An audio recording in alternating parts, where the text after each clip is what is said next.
Let us do a quick HR audit together. These are the different tabs that I have available. Recruitment being the most important one. Things don't go wrong, they start wrong. Now you need to make sure that you get it right at the very beginning of your employment relationship and make sure that you recruit the right person, which is what this tab assists you with. Onboarding, which is still also the beginning. The first determines the rest. You need to make sure that you have proper onboarding in place. Induction also linking to onboarding. And employee contract, you need to have the right contract in place, and this is the checklist that I have, because most business owners, they do have some sort of HR in place, even though it's not comprehensive, which leads to them experiencing the problems that they usually experience in the absence of HR. Then we have our performance management and our probation management.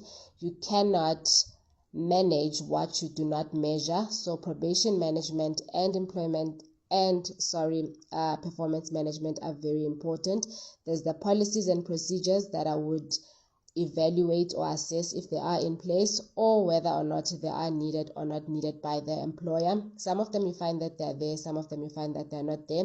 For example, the reason why I have a checklist for the employment contract, one of my potential clients had picked up a contract of employment from the internet, and it was for another country and totally unrelated to South Africa and the labor laws that are applicable in South Africa. So it's important that you have the correct employment contract in place. Do let me know what your current struggles are when it comes to